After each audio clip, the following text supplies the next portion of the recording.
I spent years fighting with the bitch who lives in the back of my mind. And no, I'm not exaggerating. That's literally what I called her, the bitch in the back. She criticized everything I did. And for years, I fought back. Until one day, I realized something that completely changed the way I saw her. Is that she wasn't trying to destroy me or keep me down. She was just trying to protect me. But she's just going about it all wrong. And once I acknowledged that she was actually trying to protect me, she got quieter. So in this video, I want to help you do the same thing. We're going to meet your inner critic. We're going to look at the script they've been reading from, see exactly how that script is affecting your emotions and ultimately your life, and discover what it's been trying to protect you from all along. And by the way, I'm Laura. I'm just a girl on a journey trying to heal, learning to trust myself again, while sharing what I've learned along the way. Most people don't even realize that they have an inner critic until they actually start listening. Because it rarely announces itself. It just sounds normal. Voices in the background that say things like, "Don't say that. You'll sound stupid. Wow, you really handled that well. Everyone else has their life together, except you. You're never going to get anywhere. Are you seriously going to wear that? Who do you even think you are?" And after hearing things like that every day for years, you stop recognizing it as a voice and you start believing it's just the truth. And that's where the problem begins. Because if you believe every thought your mind produces, you'll spend your whole life trying to fix yourself when you were never broken in the first place. See, early on in my healing journey, I started to become aware of the different voices in my mind. And I used to think that my inner critic was my enemy. So every time she spoke up, I would argue with her. I also tried affirmations and positive thinking. I would tell myself that she was wrong, but the louder I got, the louder she got. And then one day I asked myself a different question. Instead of asking, how can I make her shut up? I asked, why is she so desperate to be heard?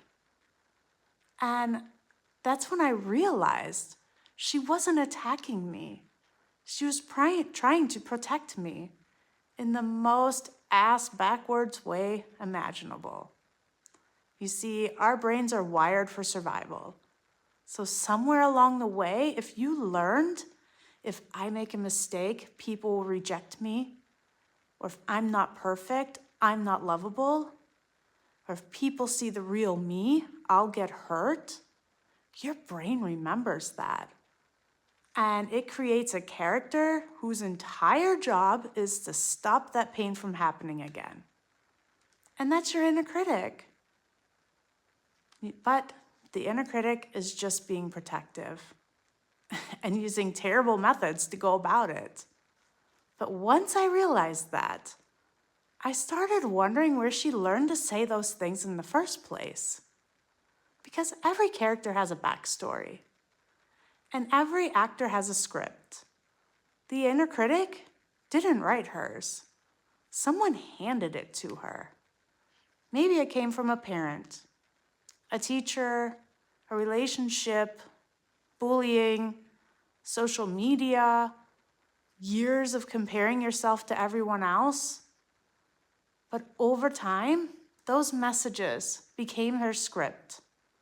So now every situation gets filtered through those same old lines. You make one mistake and the inner critic says, "See, I told you." You want to start something new and it whispers, "Don't embarrass yourself." Someone doesn't text you back and suddenly they're upset with me. It's the same script, it's just a different scene. But the script doesn't just affect your thoughts. It creates emotions. And those emotions create behaviors. So for example, if you're thinking, I'm going to fail, you start to feel anxious. So you procrastinate. But then because you procrastinated, you don't get the results you wanted, which becomes more evidence that the inner critic was right. It's a vicious loop, and most of us stay stuck there for years without realizing it. The only way to interrupt that cycle is to realize you're watching a movie. Because once you recognize, that's the inner critic talking, you've already stopped confusing her voice with your own. And that changes everything. Here's a question I wish someone had asked me years ago. What is your inner critic afraid would happen if they stopped criticizing you? Now, I want you to really think about it, because mine wasn't trying to make me miserable. She thought she was protecting me from rejection, embarrassment, failure, judgment, because somewhere deep down, I believed those things weren't safe. And your answer might be different. Maybe yours is trying to protect you from abandonment or conflict, not being enough, from disappointing people, looking foolish. The criticism isn't the real issue. The fear underneath is. So if the fear underneath the criticism is the real problem, then yelling at the inner critic was never going to solve it. So what I do instead, I don't yell back anymore. And I don't try to silence her. And I don't pretend she's not there. It doesn't work.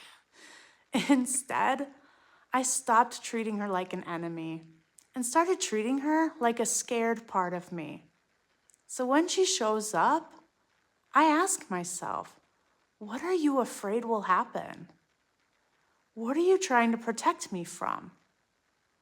Because when she feels heard, she usually doesn't have to scream. She's like a really overprotective friend. Her intentions are good. The advice, not so much. And healing isn't about getting rid of your inner critic. It's about realizing they don't need to run the show anymore. They can still have a seat. They can even read their script if they want. They just don't get to direct the movie anymore. You're the director now. Healing isn't about silencing every voice in your head. It's about learning which one deserves the microphone. And if this resonated with you, please let me know in the comments. What does your inner critic say the most? And if you'd like to meet the rest of the cast living in the back of your mind, please make sure you subscribe. We've got a lot more characters to introduce. Thanks for being here, and I'll see you in the next one.